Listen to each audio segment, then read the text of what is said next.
बलूचिस्तान में पाकिस्तान सेना के काफिले पर हमला हुआ है। बलूचिस्तान के मंगोचर शहर में पाक सैनिकों पर हमला हुआ है।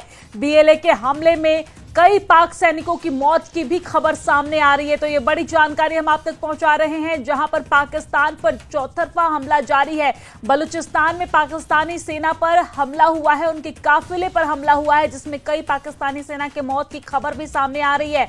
बलूचिस्तान के मंगोचर शहर में पाक सैनिकों पर यह हमला हुआ है।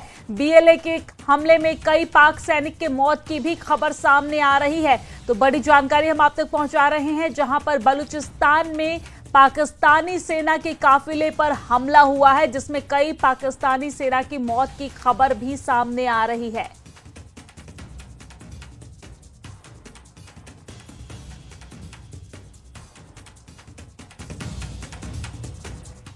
और इस बीच एक और बड़ी खबर सामने आ रही है। आपको बता दें कि बलूचिस्तान में पत्रकार को गोलियों से भूना गया है। बलूच नेताओं का पाकिस्तानी सेना पर बड़ा आरोप है। पाकिस्तानी सेना ने एक पत्रकार की हत्या की और पत्रकार लतीफ बलोच की घर में घुसकर हत्या की गई है। पाकिस्तानी सेना पर पत्रकार की हत्या का आरोप है। तो ये बड़ी जानकारी हम आप तक पहुंचा रहे हैं, जहां पर पाकिस्तानी सेना पर पत्रकार लतीफ बलोच के घर में घुसकर हत्या करने की आरोप है। और आपको बता दें कि इसी बीच ये भी खबर सामने आ रही है कि बलूचिस्तान में पाकिस्तानी सेना के काफिले पर हमला हुआ है। तो वहीं दूसरी तरफ ये बड़ी जानकारी सामने आ रही है कि बलूचिस्तान में पत्रकार को गोलियों से भूना गया है। बलोच नेताओं का आरोप है कि पाकिस्तानी सेना ने इस घटना को अंजाम दिया है। पत्रकार के घर में घुसकर उसकी हत्या की गई है। पत्रकार लतीफ बलोच के घर में घुसकर उसकी हत्या की गई है। तो ये बड़ी जानकारी हम आप तक पहुंचा रहे हैं।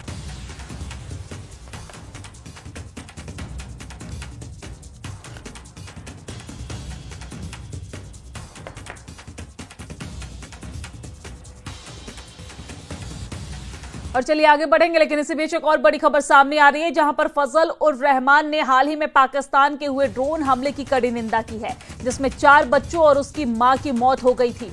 अफरीदी ने आरोप लगाया है कि पाकिस्तानी सेना पश्तून इलाकों में हथियारों के प्रशिक्षण के लिए प्रयोगशाला की तरह इस्तेमाल कर रही है। उन्होंने कहा है कि पिछले कुछ सालों में उत्तर और दक्षिण वजीरिस्तान और टैंक जिले में 32 से अधिक ड्रोन हमले हुए हैं। अफरीदी ने यह भी कहा है और आरोप लगाया है कि पाकिस्तानी सेना ने 55,000 से अधिक तालिबान नेताओं और उनके परिवारों को पश्तून क्षेत्रों में बसाया है और अब उन्हें आतंकवादी बताकर हमलों का बहाना बना रही है।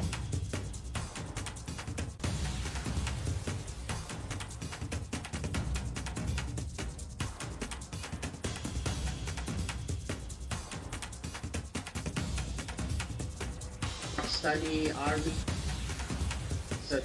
बिल्कुल ये कोशिश कर रही है।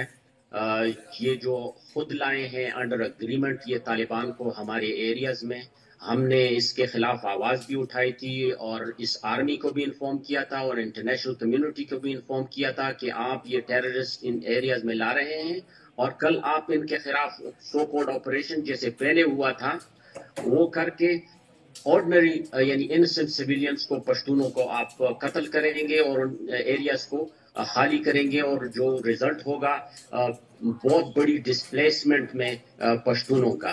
लेकिन इस वक्त थैंक्स टू पीटीएम के पश्तून अलर्ट हैं, वो इन टैक्टिक्स को, इस डिसेप्शन को वो समझते हैं और हम तैयार हैं।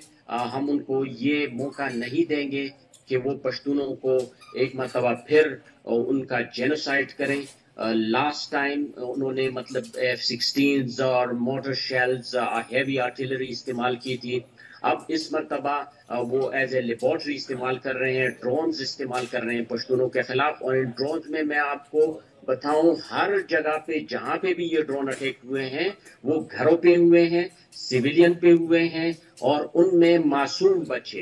रिसेंटली जो अटैक हुआ 18 मई को जस्ट आफ्टर द ऑपरेशन सिंदूर, उसमें 4 मासूम बच्चे जिनकी उम्रें 5 साल, 7 साल, 8 साल इस तरह की हैं और उनको इस ऑपरेशन में इन्होंने कत्ल किया। और चलिए आगे बढ़ेंगे, लेकिन इसी बीच एक और बड़ी खबर सामने आ रही है। बड़ी जानकारी आपको दे दें कि ईपीएफ पर ब्याज दर 8.25% बरकरार है। कर्मचारी भविष्य निधि पर ब्याज दर 8.25% बरकरार रहेगी।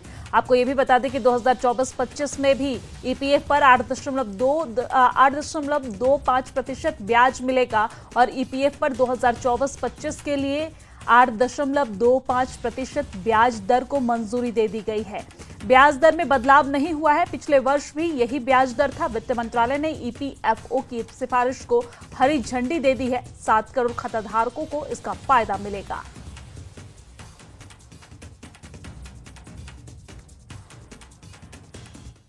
और अब आगे बढ़ेंगे। प्रधानमंत्री नरेंद्र मोदी ने नीति आयोग की 10वीं गवर्निंग काउंसिल की बैठक की अध्यक्षता की है, जिसमें 2047 तक भारत को विकसित राष्ट्र बनाने के रोड मैप पर विचार विमर्श किया गया है।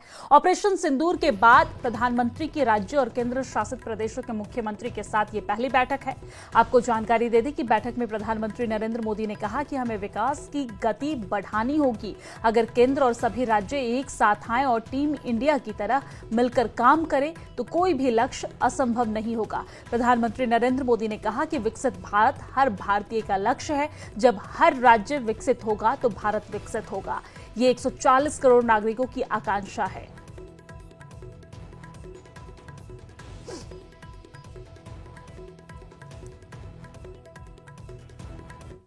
वहीं कांग्रेस सांसद राहुल गांधी पुंछ से जम्मू रवाना हो गए हैं। आज पुंछ के दौरे पर थे वो और यहां पर उन्होंने पाकिस्तानी गोलीबारी में प्रभावित लोगों से मुलाकात की है, उनका हालचाल जाना है।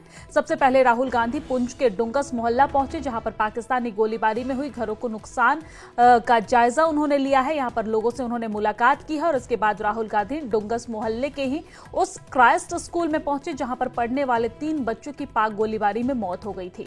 राहुल गांधी ने स्कूल जाकर वहां पर पढ़ने वाले बच्चों से मुलाकात की, उनका हालचाल जाना और उनके हौसला को सलाम किया है। इसके बाद राहुल गांधी गुरुद्वारा सिंह सभा पहुंचे और इस गुरुद्वारे पर पाक की तरफ से भारी गोलीबारी की गई थी। आपको जानकारी दे दें कि राहुल गांधी ने यहां हुए नुकसान का जायजा भी लिया है और पीड़ितों से मुलाकात भी की है। इसके बाद राहुल गांधी गीता भवन भी गए। आपको यह भी बता दें कि